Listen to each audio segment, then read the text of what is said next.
Chapter 1. The obituary I wasn't supposed to read. The first thing I learned after waking up was that I had been unconscious for 4 days. The second was that my family had already cremated me. I was lying in a small clinic outside Riga, Belize, with 6 stitches above my right temple, ribs that hurt every time I breathed, and in 4 taped to my hand when a nurse let me borrow her phone. I searched my name before I called anyone. My obituary came up first. Adrian Keene, 43, Tacoma Logistics Executive, killed in boating accident. Below it was a statement from my company confirming my death. Then came the detail that made me stop reading. My family had supposedly identified my remains partly because of the engraved Keene signet ring recovered with the body. That ring wasn't in Belize. It was locked inside the desk safe in my house, nearly 3,000 miles away. And instead of calling my mother to tell her I was alive, I closed the article and called my lawyer. The last thing I clearly remembered before waking at St. Bridget Coastal Clinic was smoke. I'd gone fishing on October 5th, 2 days after finishing an inspection of one of our subcontractors. The weather had been turning, but the charter captain had expected us back well before the worst of it. Then the engine compartment caught fire. I remembered shouting, heat against my face, the boat rolling in rough water. Then nothing useful. Dr. Rafael Cano filled in what I couldn't. Local fishermen had found me the following day, barely conscious. I'd lost my wallet, passport, phone, and watch. No one at the clinic knew who I was, and my injuries and dehydration had kept me from telling them. "You are fortunate," he said. At that moment, fortunate seemed like an unusually complicated word. I gave him my full name. Then I borrowed the phone. The obituary said family members had traveled to Belize, identified my remains, and authorized cremation. My younger brother Lucas was quoted. My mother, Helen, was mentioned. The article described the ring as a distinctive family item. I stared at that paragraph longer than anything else. I'd stopped wearing the ring after my father's funeral. Every time I looked at it, I saw his hand rather than mine.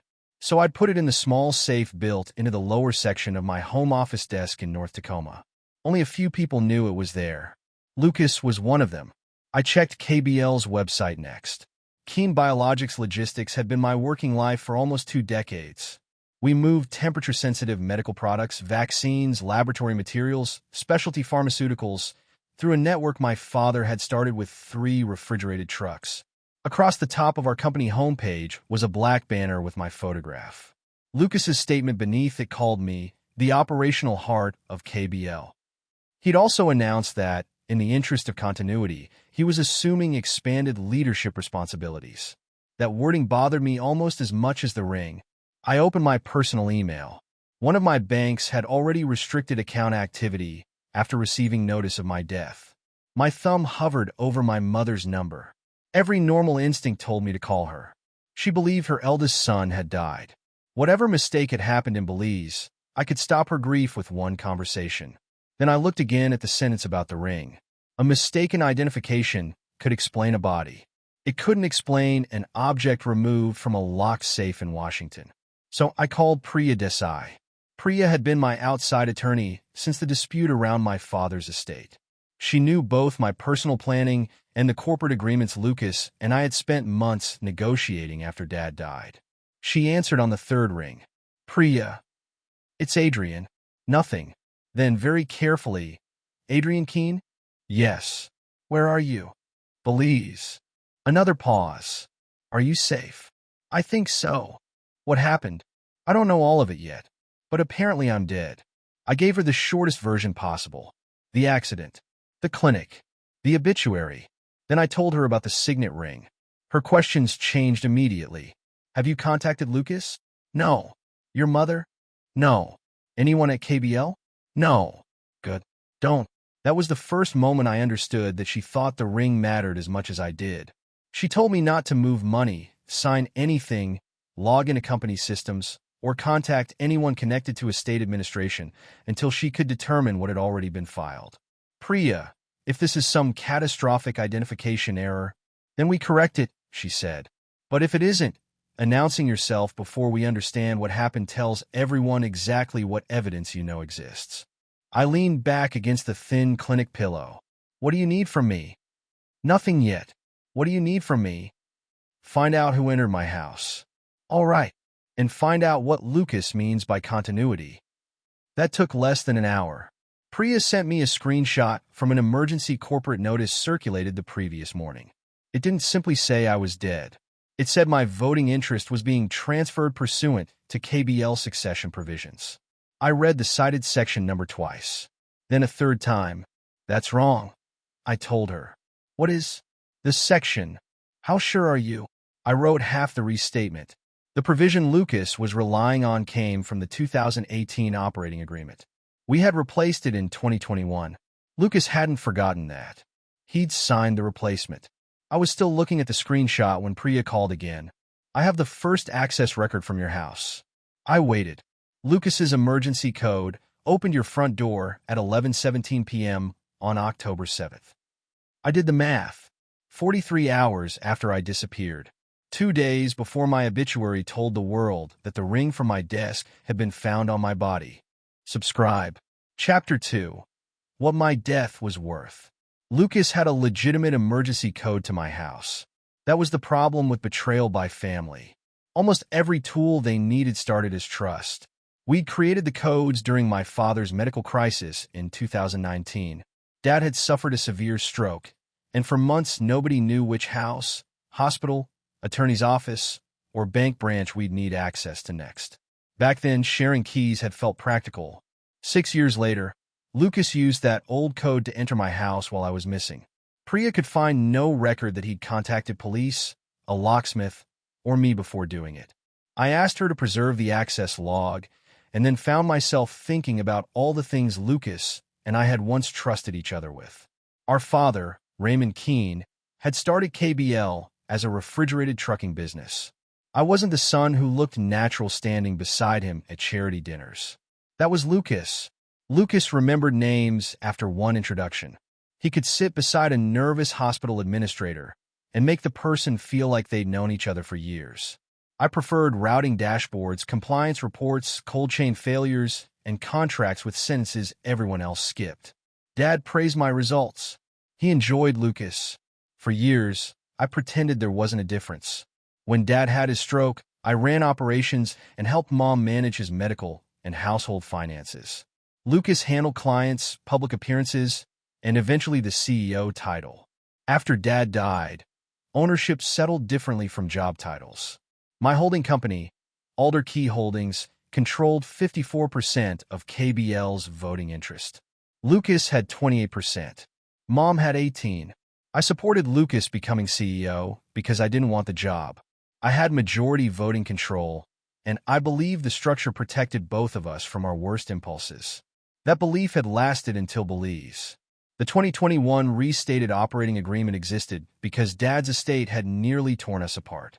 Lucas and I had sat across a conference table with Priya while arguing about what would happen if one of us died, became incapacitated, divorced, or tried to sell. In the end, we adopted rules specifically designed to stop family panic from changing control overnight. A sale of substantially all KBL assets required 67% approval. A controlling member's death required 2 independent forms of verification. The independent board chair had to review the succession, and there was a 30-day waiting period before the death of a controlling member could be used to alter company control. Lucas had signed every page that required his signature. That was why the old 2018 agreement mattered. Under that version, the surviving Keene family interests could be consolidated temporarily while an estate was processed. If Lucas could pretend the old language still governed, then he and Mom could treat my votes as something they could control. My death didn't just remove a brother. It removed a veto. There was another system Lucas knew about. In 2024, I'd installed DocVault after discovering that too many executives treated electronic signature images as though they were proof of approval. Every valid executive authorization through our system generated a unique 12-character authentication hash recorded separately on the audit server. It wasn't glamorous. It was the kind of control people complained about until the day they needed it. By noon in Belize, Priya had enough information to show me why someone might desperately need my votes gone. Lucas had spent the previous year expanding warehouse capacity. His strategy wasn't insane. Demand had been rising when he committed to it. Then costs increased. 2 major customer contracts were delayed. Cash tightened. Lucas responded by pushing harder. Northstar Health Freight, a national competitor, offered to acquire KBL. The proposed deal looked impressive if you only read the first pages. I had read the rest. Northstar could consolidate our Tacoma operation after closing. More than 140 jobs were vulnerable. The valuation wasn't terrible, but it didn't account for several long-term contracts we were close to finalizing. And buried in the executive retention schedules was a special package for Lucas that other shareholders didn't receive proportionally. On September 12th, I'd blocked the deal. Not permanently. I wanted it renegotiated. Lucas came into my office afterward and shut the door. You always do this. Do what? Find the technical reason I'm not allowed to lead. It's not technical if 140 people lose their jobs. You think you're the only person who can read a contract? No. But somehow you always get final say. I remember looking at him for a few seconds before answering. I have final say on this because Dad gave me 54%. His expression changed. I'd stated a fact. He heard a judgment. At the time, I thought we'd revisit the acquisition in a few months. Apparently, Lucas had found another timetable. Priya called late that afternoon. I found the Northstar expiration. When? October 18th. 8 days. That date reorganized everything. The rushed identification, the cremation, the obsolete operating agreement, the immediate succession notice. If I stayed dead through October 18th, Lucas had a narrow path to claim control, push through Northstar, and transform the deal into something far harder to unwind. For the first time, I stopped asking whether the ring was some grotesque family mistake. My reported death had economic value. A lot of it. The next email arrived while I was still talking to Priya. KBL was holding a private employee memorial for me the next morning. It would be live-streamed for remote staff. Immediately afterward, Lucas would address what the email called the transition of leadership. They were holding my funeral and a corporate succession meeting on the same morning. I hadn't even been dead for a week. Subscribe. Chapter 3.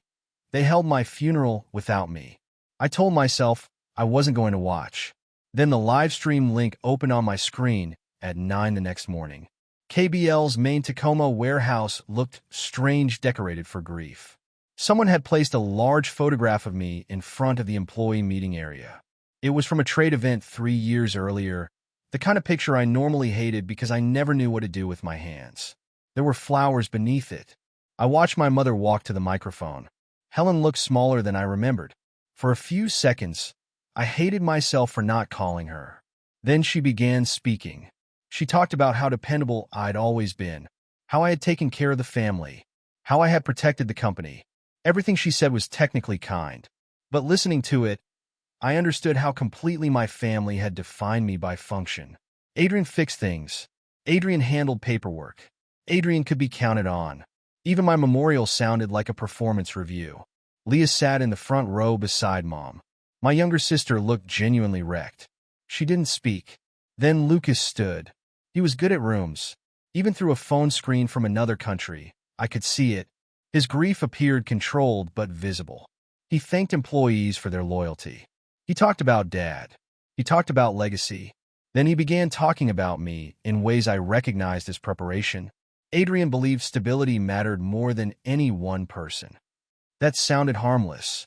Then came, in our final business discussions, he was focused on making sure KBL could move decisively even if circumstances changed. I leaned closer to the screen.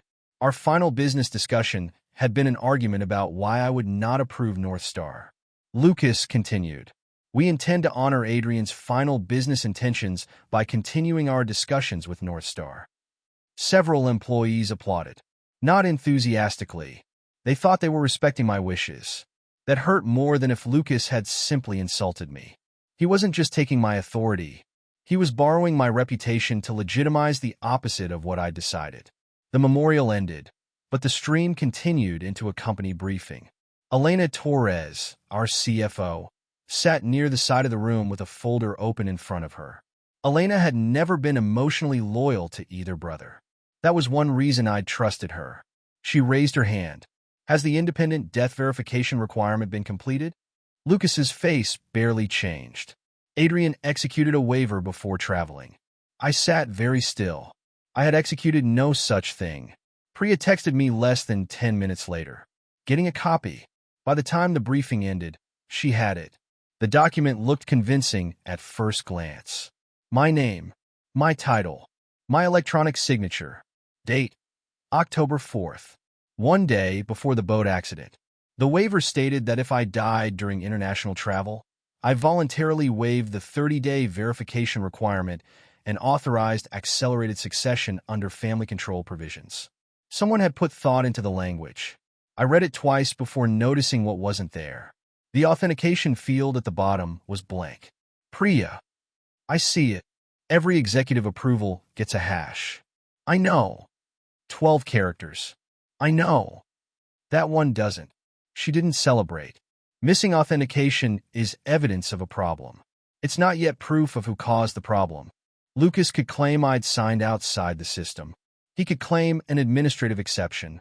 He could blame an employee. I understood why Priya kept slowing me down. Suspicion was emotionally satisfying. Proof was useful. She immediately began steps to preserve the DocVault audit data through proper company channels without explaining why she needed it. Then she checked my personal affairs. That was when the thefts stopped feeling corporate. Mom had filed emergency paperwork seeking authority to administer my estate based on the provisional Belize death record. My primary bank account and brokerage account were restricted. An inventory of my house had been scheduled. I stared at that notice for a long time. My house wasn't a mansion. It was just mine, the office where Dad and I had reviewed KBL's first major hospital contract. The kitchen Mom had complained was too dark. The closet where I'd left the suitcase from Belize half-packed because I'd traveled with a smaller bag. They were already treating all of it as abandoned property. I could have ended the entire spectacle with one video call. I could have appeared on Lucas's screen and watched his face. The temptation was almost physical, but if I did it then he could stop. The waiver could become a paperwork error. The ring could become a misunderstanding. The rushed succession could become grief. If they were only wrong, I needed facts. If they were lying, I needed a record. Late that afternoon, Priya received the Belize identification packet. She called instead of emailing it. The original recovery inventory is here. And no ring. I sat up. No jewelry? Not your ring. No wallet. No identification with your name. Nothing in the initial inventory connects those remains to Adrian Keene. The obituary had told the world my ring helped identify my body. The people who actually recovered that body had never seen it. Subscribe. Chapter 4. The body they needed to be mine. Priya put 3 documents side by side. The original recovery inventory. The family identification affidavit. The cremation authorization. They told 3 different versions of the same death. The first listed damaged clothing and ordinary personal effects. No wallet. No Keene ring. Nothing with my name. Then, after Lucas and Mom arrived in Belize, a supplemental sheet appeared. It referred to family identification property. The wording was careful. It never explicitly said the ring had been recovered from the body. But by the time my obituary was published, that distinction had disappeared. The public version said the ring helped identify my remains.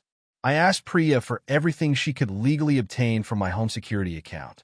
The camera didn't cover the desk inside my office. It did cover the hallway and front entry. Lucas entered my house empty-handed. 23 minutes later, he left carrying a small black zippered pouch. I recognized it immediately. It had been stored beside my desk safe. I used it for old family documents and small items that didn't belong loose in drawers, including, for years, the box containing the signet ring.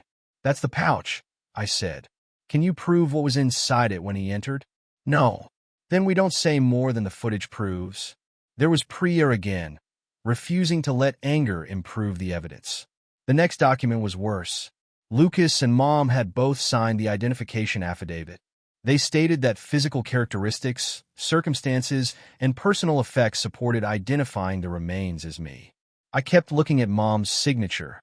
Then something from 22 years earlier came back to me. A cycling accident, wet pavement, a bad turn, and a broken left clavicle. The fracture had required surgery. A titanium plate was still there. My mother had sat beside my hospital bed afterward, furious that I'd tried to ride through a storm. "Check the medical examination of the remains," I said. Priya did. The preliminary report noted no corresponding orthopedic hardware in the left clavicle area. The condition of the remains made visual identification difficult, and nobody claimed the absence of hardware alone could establish identity. But it was another reason to wait. Did they tell the examiner about my plate? Priya searched the documents. No. Mom knew. Lucas knew too. We joked for years that airport security was going to discover I was partly manufactured. DNA samples had been collected. Results were expected to take roughly 2 weeks. My family had not waited. Lucas requested expedited release. Mom authorized cremation. Their stated reason was closure. I sat near the clinic window that afternoon while rain moved across the courtyard. Dr. Kano joined me with my medical file. He had started preparing a formal treatment timeline. Admission, October 6th. Unidentified American male. Severe dehydration. Head laceration. Rib injuries. Fingerprints taken later once my identity became relevant. His records proved something simple. I had been alive in his clinic before my family arrived to identify somebody else as me. But that wasn't yet proof my family knew. Priya explained the distinction. There are 2 questions. Were they wrong? And did they know enough that presenting certainty became dishonest? I looked at Mom's signature again. She knew about the plate. That matters. She sat beside me after the surgery. I understand. No. I mean, she didn't forget. She used to tell every doctor I saw. Priya didn't answer. She didn't have to. The next record arrived that evening.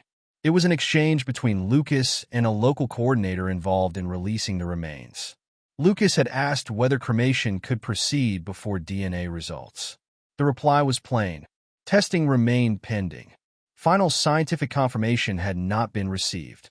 Lucas went forward anyway. There was no misunderstanding hidden inside the wording. He had asked the exact question. He had received the exact answer. He had chosen speed. I read the exchange twice, then closed the file. That was the point when I stopped wondering whether Lucas had simply panicked. He had been given uncertainty in writing. He treated uncertainty as an inconvenience. My phone rang. Priya answered first, then added me to the call. Elena's voice came through from Tacoma. Lucas has scheduled an emergency member action. When? Priya asked. He's already circulating instructions. What instructions? Elena hesitated. Then she said, Finance and corporate administration have been told to treat Adrian's voting interest as non-voting effective immediately. I looked down at my own hands. Alive. Moving. Attached to a man who, according to his company's CEO, no longer had a vote. Subscribe. Chapter 5. Dead Men Don't Vote. Elena didn't care whether I wanted revenge. She cared whether a financial instruction could survive an audit. That made her more valuable than someone trying to help me out of friendship. Lucas had ordered accounting, banking administration, and corporate record staff to remove me as an active controlling member. Elena refused to change bank authority without sufficient documentation. Lucas sent her the 2018 operating agreement and the alleged October 4th waiver. She sent back a short question. Our records identify the 2021 restated operating agreement as controlling. Please confirm legal basis for superseding it. Lucas replied that my waiver revived the older succession procedure. Elena asked for the doc vault authentication. He said I'd executed the waiver outside the normal system because I was traveling. There it was again. An exit. He could have stopped. He could have said the documentation was incomplete. He could have asked the board to wait for DNA. Instead, he issued a written CEO instruction ordering Elena to proceed. She made only reversible administrative changes and refused anything that would permanently alter banking control. Then Lucas suspended my company credentials as belonging to a deceased user. I discovered that when I tested the login from Belize, account disabled, deceased user status. I designed part of the access process myself. For several seconds, I just looked at the message. There are humiliations so strange that anger arrives late. Somebody had entered my house, taken my ring, declared me dead, and now the systems I built were politely telling me I no longer existed. Morgan Hale finally stepped in. Morgan was our independent board chair, a retired medical device executive who had no interest in keen family mythology. He requested documentation satisfying the 2021 verification requirements. Lucas argued that the company couldn't be paralyzed by technical formalities. Mom joined the discussion. Adrian would never want KBL frozen during a crisis. That was true, which made the sentence useful to them. Morgan didn't grant Lucas what he wanted. He refused to recognize a permanent transfer of my voting rights. But he also didn't remove him. Lucas was still CEO. Operationally, he already had substantial authority. He could continue negotiations while the succession issue was reviewed. That mattered because North Star was still waiting. Then Lucas pushed too far with finance. He instructed Elena to transfer $750,000 toward transaction expenses and advisory costs connected to North Star. She refused. The acquisition hasn't received the required member approval, she told him. Lucas responded with another document. This one claimed Mom held an interim proxy over my interest. Priya reviewed it. It depends entirely on the same waiver. So if the waiver fails, the proxy loses its foundation. Elena preserved the instruction, the proxy, and the supporting emails. Lucas was doing something I hadn't expected. Every time somebody told him there was a procedural problem, he created a new piece of paper explaining why the problem didn't apply to him. He wasn't cleaning up the evidence. He was generating it. Morgan scheduled a formal board and member review for October 18th. The date wasn't accidental. It was the day North Star's offer expired. Lucas seemed to believe the meeting would finally give him control. I saw something else. A room. A record. A fixed moment when every claim could be put in one place and either survive or collapse. Priya called me after the meeting notice went out. Your condition is improving. Dr. Kanto believes you could travel soon. Okay. I can start arranging your return. I looked toward the clinic window. And if I return tomorrow? Publicly? Yes. Then Lucas stops. Good. Maybe. I heard the caution. Explain. He stops taking new actions. He says he had a provisional death record. Your mother identified the remains. He relied on local authorities. He believed you had waived the waiting period. The moment you appeared, he corrected everything. He forged my signature. We strongly suspect that. We haven't finished proving who created the file. He used the wrong agreement. And he'll say counsel attached the wrong version during an emergency. I hated how plausible each excuse sounded when separated from the others. Priya continued. If you remain publicly deceased until the meeting, we can preserve the records that already exist. Maybe more. But that's not a legal requirement, Adrian. That's a choice. I knew what she was asking. Did I want to go home? Or did I want Lucas to keep believing the only person who could challenge him had been reduced to ashes? Subscribe. Chapter 6. The Choice to Stay Gone. By October 13th, I could walk without needing to steady myself against walls. Dr. Kano told me I would likely be cleared to fly with precautions. Priya told me being medically able to leave and strategically ready to appear were different things. Before we discussed anything else, she set rules. We confirm you're alive confidentially with every authority that actually needs to know. Agreed. We stop any insurance proceeds. Agreed. No estate asset gets distributed irreversibly. Yes. No creditor, employee, bank, insurer, or innocent buyer gets harmed because we're allowing a public misconception to continue. Agreed. That mattered to me. I wasn't trying to collect money as a dead man. I wasn't setting a trap that depended on innocent people suffering. Priya began confidential corrections and legal holds sufficient to prevent final transfers without issuing a public announcement. She filed a sealed challenge to Mom's temporary estate authority. Banks were told not to liquidate assets. Insurers were told not to pay death benefits. Employee payroll at KBL remained untouched. Then she asked the real question. What happens if you reveal yourself today? Lucas calls it a mistake. Almost certainly. And if I wait until the 18th? He may continue making representations he can't later pretend were hypothetical. I looked at the list we'd built. The ring. The wrong operating agreement. The waiver. The cremation before DNA. The attempt to eliminate my votes.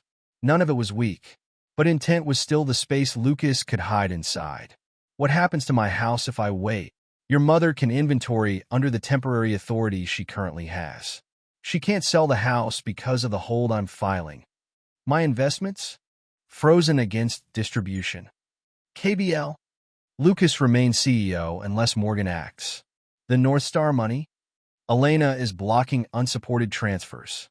I was quiet. Priya waited. I had spent my career designing controls to slow people down when urgency made them dangerous. Now I had to trust those controls while my own family went through my life. I don't want suspicions anymore, I said.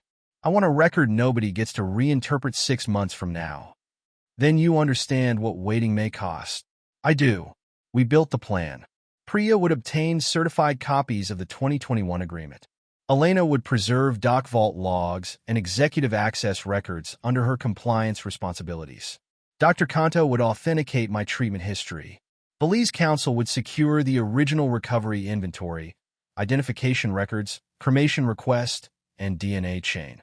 I would stay off personal accounts and avoid anything that could alert Lucas. Then my old phone number received a message from Mom. Priya forwarded it. I hope you knew how proud I was of you. I should have said it more. I read it 3 times. For years, some part of me had wanted exactly those words. Seconds later, Priya received notice that Mom had requested expanded access to my investment account records as a state administrator. The two things sat beside each other on my screen. Grief and acquisition. Love and paperwork. Maybe both were real. That almost made it worse. Still want to wait? Priya asked.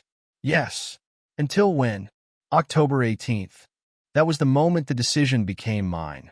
My family had told the world I was dead. I chose not to correct the world yet. Not because I enjoyed what they were doing. Not because I wanted a dramatic entrance. I wanted to learn where each person stopped once they believed I could no longer object. If they became cautious, that mattered. If they reconsidered, that mattered. If they kept escalating, that mattered too. That evening, Priya sent photographs from my house inventory. Movers were carrying boxes through my front hallway. Labels had been attached to furniture and personal property. I zoomed in on an inventory sheet. Several items had been marked family retention. Among them were my father's handwritten KBL journals. Those journals had sat in my office for years. Dad's notes from the earliest days of the company.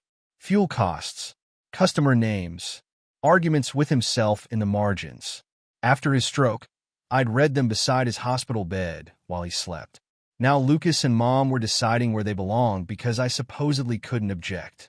For the first time since making the plan, I nearly broke it. I wanted to call the house. I wanted somebody to answer so I could ask what gave them the right.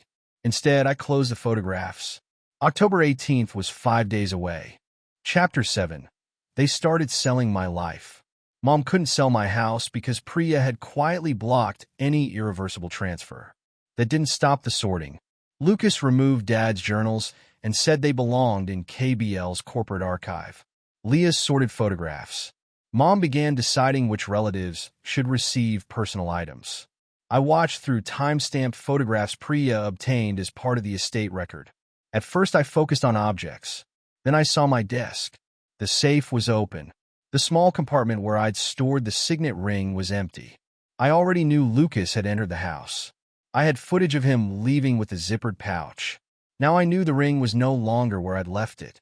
None of those facts alone proved what he'd carried out that night. Together, they were becoming difficult to explain innocently. I thought the corporate documents would be harder to watch than this, I told Priya.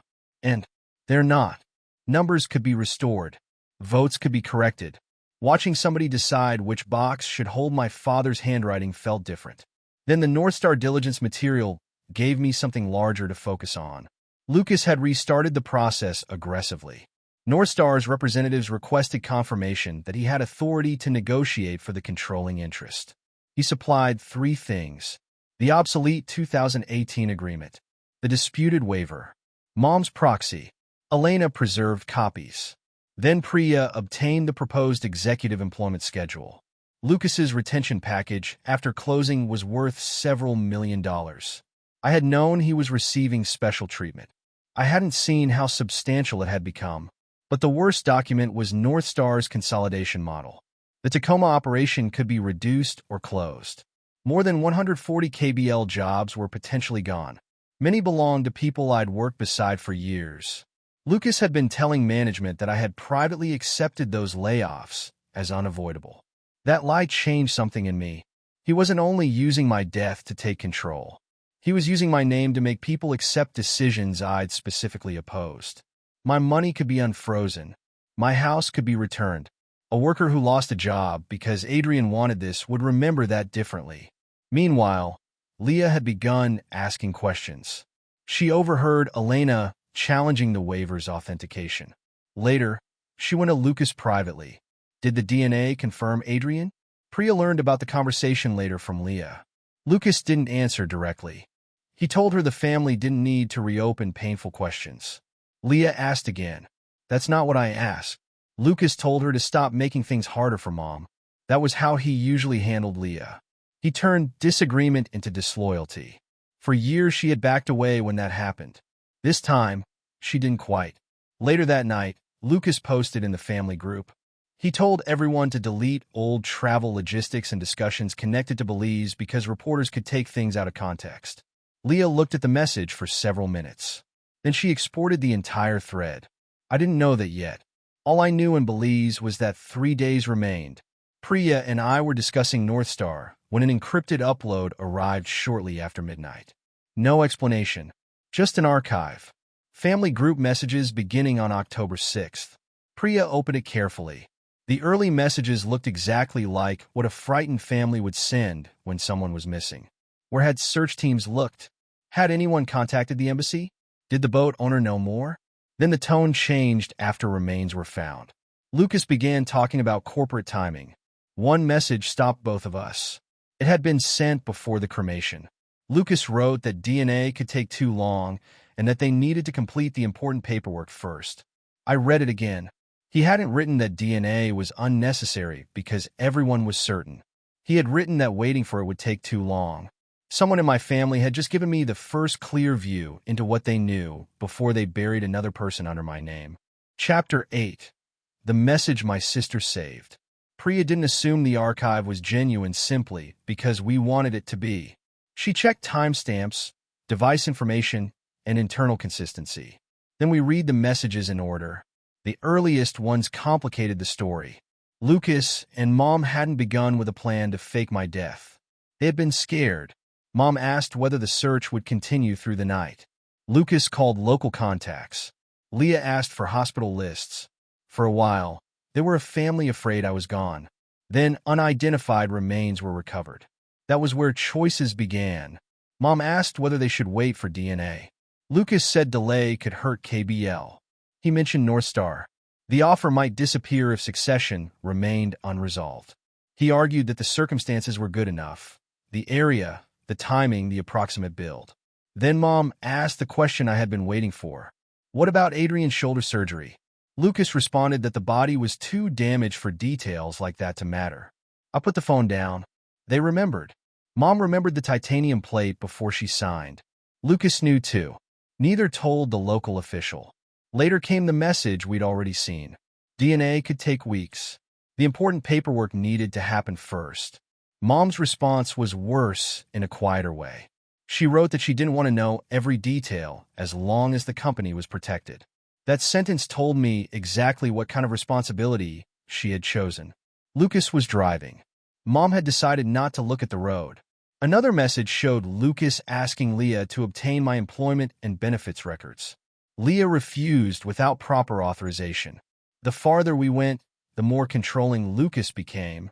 After the provisional death record, he stopped writing like a frightened brother and started writing like someone managing a deadline. I finally understood the shape of what had happened. My family hadn't been certain and later discovered they were wrong. They had been uncertain from the beginning. Then they removed every reason to slow down. Priya received a direct call from Leah that afternoon. She didn't tell Leah I was alive immediately. First, she asked why she'd preserved the messages. Lucas told us to delete them, Leah said. That scared me. Why? Because his story kept changing. First DNA was coming. Then he said it wasn't necessary.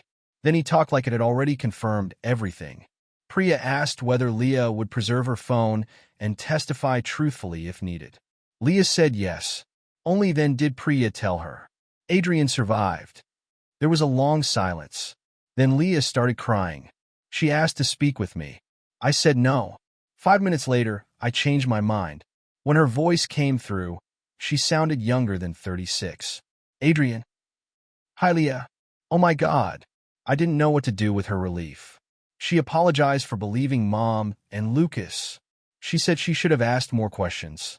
I didn't tell her it was fine. It wasn't. I also didn't accuse her. There would be time to decide what forgiveness meant after everyone stopped trying to administer my estate. I asked one thing. If Lucas is sitting across from you, will you still tell the truth? Yes. Even if Mom asks you not to? A longer pause. Yes. Okay. That was all I needed from her. That same day, Morgan gave Lucas another opportunity to stop. His written request was formal and plain. Provide compliant death verification. Provide authenticated authority for any claimed waiver. Otherwise, postpone the October 18th vote. Lucas could have delayed North Star. He could have acknowledged a dispute. He could have protected himself by doing nothing. Instead, he signed a response confirming the meeting would proceed. I was beginning to see the trap Lucas had built for himself. Not a trap I invented. A trap made from every chance he'd been given to choose less. That evening, Elena completed preservation of the Doc Vault audit trail. Priya's phone chimed. She read the message, then looked at me through the video call. What? The waiver. What about it? It says you signed it October 4th. I know. The file wasn't created October 4th. I waited. When? October 9th. 4 days after the boat accident. 3 days after I'd been admitted alive to St. Bridget. And the day my company publicly announced I was dead. Subscribe. Chapter 9. 10 Days to Take a Company. The audit trail made the waiver look worse every time Elena opened another layer. The PDF template had been created on October 9th from an executive conference room terminal at KBL. The session was authenticated under Lucas's credentials. My electronic signature image had been pulled from an older legitimate contract. There was no DocVault hash because my approval account had never touched the document. A later access record showed Lucas opening the file repeatedly. Priya laid out what we had: the obsolete operating agreement, the manufactured waiver, the impossible creation date, Lucas's authenticated session, my copied signature, the missing hash, Elena's written objections, Morgan's warnings. No secret hacker. No mysterious outsider. Lucas had used access he legitimately possessed to do things he had no authority to do. Financial records added another piece. He'd authorized consulting retainers and tried to accelerate North Star expenses. Thanks to Elena, the unsupported $750,000 transfer had not gone through. Then we learned what Lucas had told North Star. He had certified that no shareholder objection remained. I was still legally the 54% voting owner. North Star believed I was dead. Those were not the same thing. Priya contacted North Star's outside counsel and told them a material authority dispute would be raised at the October 18th meeting. She did not tell them I was alive. North Star decided to attend. That was exactly what we wanted. If they canceled immediately, Lucas could later claim the control fight never mattered. If they attended, everyone would hear the same representations. Dr. Kanto cleared me for travel on October 17th. Before I left, he completed the medical package. My October 6th admission, fingerprints, photographs of the injuries I'd arrived with, imaging. The titanium plate in my left clavicle appeared clearly. His signed attestation established that I'd remained under medical care, while my mother and brother were identifying another body. Then the DNA communication arrived. The recovered remains were not consistent with my family's reference sample. They weren't mine. I had known that, obviously. I was standing there reading the result. Still, seeing science reject the death my family had signed made my stomach tighten. Somebody else had died. Somebody else's remains had been cremated under my name because my family couldn't wait. We didn't need to know that person's identity to prove I was alive. That belonged to another process, another family. Priya instructed the appropriate officials to preserve everything for the formal correction. Then I left Belize. Only Priya, Leah, Dr. Kanto, and the authorities who needed to know were aware I was returning. The flight home gave me too much time to think. I'd imagined seeing Lucas again. In some versions I felt triumphant. In others I wanted answers. The closer I got to Washington, the less interested I became in either. Priya reminded me during a connection that appearing alive would not magically resolve every corporate issue. You'll prove the factual death claim is wrong, she said. Morgan still has to determine authority. Northstar still has to decide what it does. The board still has procedures. Good. You say that now. I don't want the company restored because everybody gets emotional when I walk into a room. What do you want? The same thing I wanted before Belize. Follow the documents. Lucas sent the October 18th agenda while I was in transit. It was almost generous in its completeness. Recognition of Mom's interim proxy. Confirmation of Lucas as controlling executive. Authorization of the Northstar sale. Transaction bonus approvals. He had finally collected every disputed goal in one meeting. I no longer needed to explain what he'd been trying to accomplish. He'd written it down. The morning of October 18th, Priya brought me into KBL through a secured side entrance before most people arrived. At 8:42, I stood in a conference room one floor below the board meeting. For the first time in 8 days, I was inside the company I'd supposedly left forever. The building smelled exactly the same. Coffee, cardboard, the faint cold metallic air from the warehouse corridors. Priya had an audio feed from the meeting upstairs. Morgan called the session to order. Then Lucas began. His voice sounded steady. There is no reasonable dispute that Adrian Keene is dead. I looked at Priya. She closed her folder. Ready? I stood. Now I am. Chapter 10. The board meeting for a dead man. By the time I reached the boardroom door, Lucas had already presented the provisional Belize death record. Mom was seated beside him. Elena sat farther down the table. Morgan occupied the head. KBL Council, independent directors, senior officers, and Northstar representatives filled the remaining seats. Leah was there as a records witness. My old seat was empty. My nameplate was gone.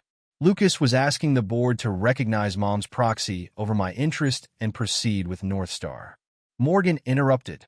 Before reliance is placed on these materials, are you affirming that the information you've supplied is complete and accurate to the best of your knowledge? Yes. Priya spoke next.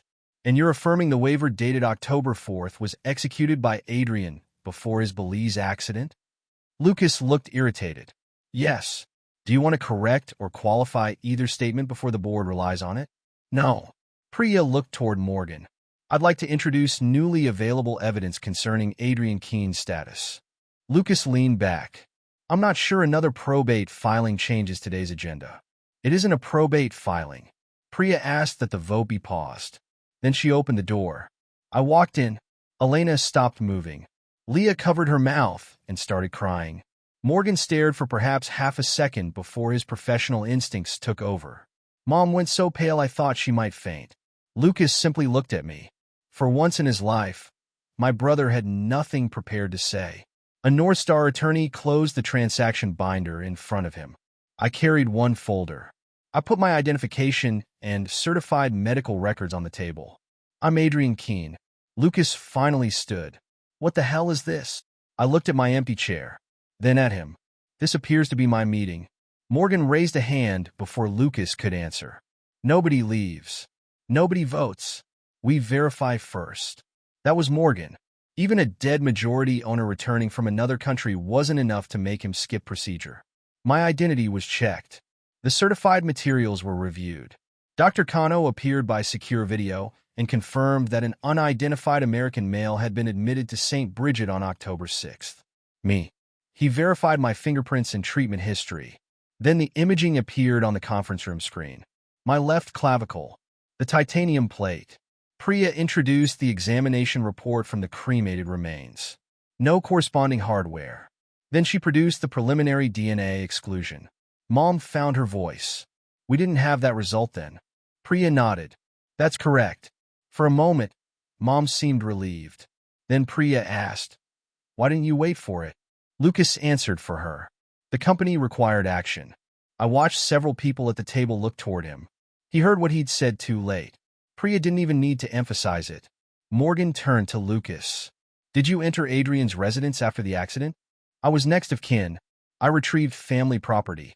Priya displayed the smart lock record. Then the hallway footage. Lucas entering with nothing. Lucas leaving with the zippered pouch. Next came the original Belize recovery inventory. No signet ring. No wallet. No item bearing my name. Lucas looked at me. The ring was family identification. Nobody said it was literally recovered.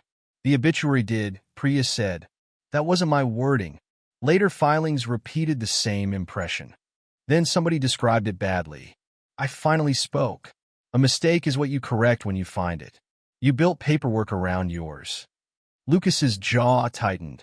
This is insane. We thought you were dead.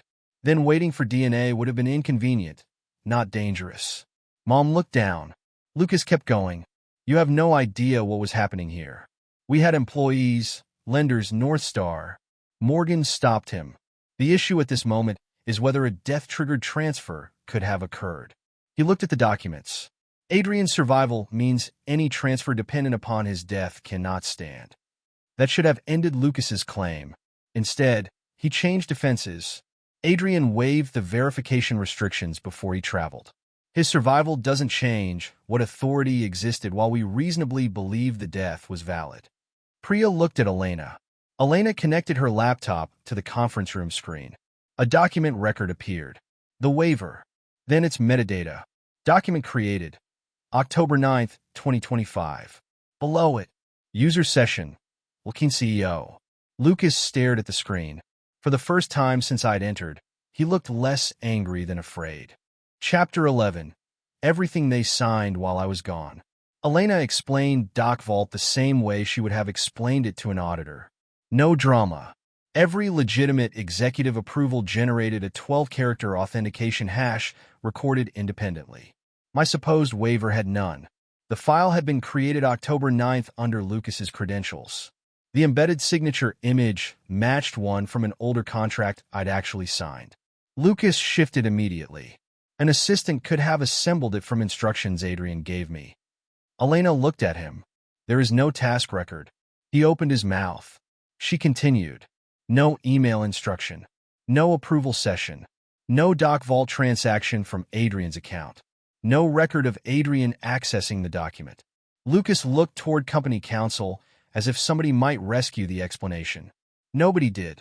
Then Priya placed the certified 2021 restated operating agreement on the table. My signature was there. So was Lucas's. Morgan had the relevant clause read into the record. 2 independent forms of death verification. Board chair review. 30-day waiting period before a controlling member's death could alter control. Lucas had been using the 2018 agreement. Morgan looked directly at him. Why? Lucas rubbed one hand across his mouth. Company counsel must have attached the older version during the emergency. Priya opened another email. October 12th. From Elena to Lucas. It explicitly identified the 2021 restatement as governing and asked for a legal basis to disregard it. Lucas's written response ordered her to proceed. The North Star attorney who had closed his binder earlier spoke. Mr. Keene, did you certify to North Star that no shareholder objection remained? Lucas didn't answer immediately. The certification was produced anyway. That was where the ownership math became unavoidable. I controlled 54%. Lucas had 28. Mom had 18. A major sale required 67%. Lucas and Mom together had 46. Without my consent, the North Star sale couldn't pass. Unless I was dead and they could legally control my votes. Or unless the waiver Lucas created after my accident somehow made the rules disappear. Mom finally spoke. I didn't understand these corporate documents. Lucas handled that. I trusted him. Priya didn't accuse her of creating the waiver. She didn't need to. She looked toward Leah. Leah's hands were shaking, but she unlocked her preserved phone. The family archive appeared. Mom asking whether they should wait for DNA. Lucas warning that North Star might walk. Mom asking about my shoulder surgery. Lucas saying the body's condition made details like that irrelevant. Then the message about DNA taking too long. Then Mom's answer. She didn't want to know every detail as long as the company was protected. Mom stared at her own words on the screen. Whatever explanation she'd been preparing disappeared. Lucas turned toward her. You signed the cremation authorization. Mom looked at him. You told me we had to move.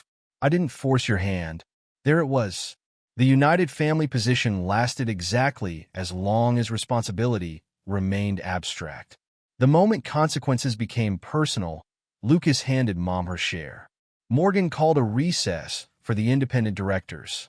Nobody spoke much while they were gone. The North Star representatives conferred quietly. Then their attorney stood. North Star will not proceed under the present transaction authorization. Lucas pushed back his chair. You can't just walk because of a family dispute. This is no longer a family dispute. That sentence may have hurt him more than anything I could have said. When Morgan and the directors returned, he read the immediate actions into the record. The North Star vote was canceled. Lucas was suspended as CEO, pending an independent investigation. His banking and administrative authority was removed. Elena would receive temporary operational authority under board supervision. My 54% voting interest was recognized as continuing. Every document related to the death succession was placed under a litigation hold. Nobody was arrested in the boardroom. I didn't ask for that. I didn't demand prison. I asked that the records be preserved and independent investigators follow them wherever they led. Lucas stared at me after Morgan finished. You think this makes you right about everything? No. You never had to carry what I carried. I almost laughed, but there was nothing funny in it. He continued. You got to sit behind your contracts and veto whatever you didn't like. I was the one in front of customers, employees, lenders. I was the one trying to save this company. Saving a company doesn't require stealing it. His face hardened. You would have let everything collapse just to prove you were in control. That was the old argument. Every consequence Lucas disliked became evidence that somebody else had forced him into the action that caused it. For years, I'd stepped in when he reached that point, fixed the operational problem, restructured the financing, softened the family conflict. This time I didn't. The meeting ended. Lucas was escorted from executive areas without access to company systems. North Star left with its unsigned transaction documents. Elena immediately began stabilizing operations. One by one, people filed out. Mom remained seated. The table between us was covered with my provisional death record, a forged waiver, the wrong operating agreement, screenshots of my own obituary, and emails about dividing authority I had never surrendered. She looked at me. Can we talk? I didn't answer. Please. As a family. I looked at the documents again. Getting my company back had taken contracts, evidence, and a meeting. Figuring out whether I still had a family was going to be harder. Subscribe. Chapter 12. After my own funeral. Mom and I spoke in a smaller conference room that afternoon. She started with the only part one was willing to accept without argument. I really thought you might be dead. I believe you. Her face changed slightly, as if she hadn't expected that. At first, I added. She looked away. I asked the question that mattered. Why did you keep going after you knew DNA was pending? We were afraid. Of what? Everything. The company. The uncertainty. Lucas said North Star would disappear. He said the banks could get nervous. And my house. She didn't answer. My investments? Adrian. My votes. I thought Lucas understood what had to happen. You remembered the plate in my shoulder. Her eyes filled. Yes. And you signed anyway. I was told the remains were almost certainly yours. Almost. That word stayed between us. Mom apologized. Some of it was real. Some of it still came packaged with explanations about fear, grief, Lucas, and protecting Dad's legacy. I didn't need to decide that day whether her apology was good enough. For most of my life, I'd treated family relationships like operational failures. If I worked long enough, there had to be a solution. There wasn't always. I told Mom communication would be limited for the foreseeable future, and family status would never again substitute for corporate authority. She didn't like it. That was no longer the standard I used. I met Leah separately. She hugged me only after I let her. Thank you for saving the messages, I said. I should have asked questions sooner. Yes. She flinched, but I wasn't trying to punish her. Pretending otherwise would have made forgiveness meaningless. She had believed Lucas and Mom. Then, while believing I was dead, she chose to preserve evidence that could hurt both of them. That mattered. Over the next several weeks, I became legally alive everywhere again. It was surprisingly administrative. Death notices corrected. Bank restrictions removed. Brokerage access restored. Corporate records amended. My house returned fully to my control. Boxes came back. Dad's journals returned to the office shelf where I'd kept them. The signet ring remained with investigators for a while before it was finally released. When I held it again, I thought about putting it on. I didn't. It had spent enough time representing what my family thought ownership meant. The independent KBL investigation took months. It confirmed Lucas had created or directed creation of the waiver after my disappearance. He had knowingly relied on the obsolete operating agreement. He had attempted unsupported transaction expenditures. He had falsely represented that I approved North Star. He had continued after Elena and Morgan gave him repeated opportunities to stop. The board terminated him. Civil claims followed. The settlement required restitution and the surrender of a significant portion of his economic interest to satisfy obligations and claims. Mom resigned from the board and remained only a passive financial holder. Authorities received the records involving the false corporate instruments and the Belize identification. Investigators interviewed people. Documents moved between jurisdictions. Charges came later through the process they were supposed to come through. I followed it enough to cooperate. I stopped following it enough to make Lucas's punishment my hobby.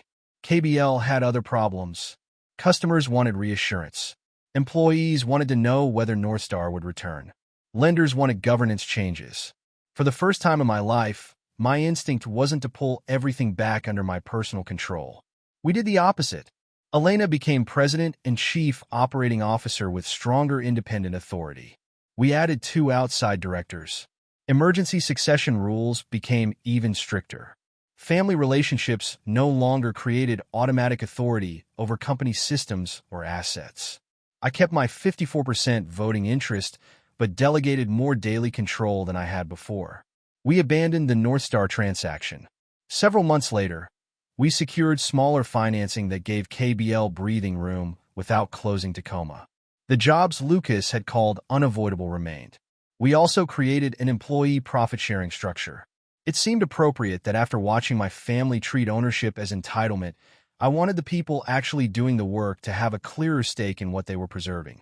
One afternoon, I went alone to the storage area where KBL's memorial materials had been placed. My portrait from the warehouse service leaned against a wall. For several minutes, I looked at the photograph everyone had stood beneath while Lucas explained my final intentions. I didn't destroy it. I took it home, not as a trophy, as evidence of something stranger. Other people had already written an ending for me while I was still alive. Months later, Mom asked whether I would consider family therapy. I told her I would consider contact based on what changed, not what we called the relationship. Leah and I spoke occasionally. Trust came back in smaller pieces than it had disappeared. Lucas sent an apology through his attorneys. I read it once. He said he regretted what had happened. He said pressure had distorted his judgment. He said he had felt cornered by North Star, the company's finances, Dad's expectations, and my control. Even in apology, half the letter was an explanation of why other people had placed him where he stood. I didn't answer.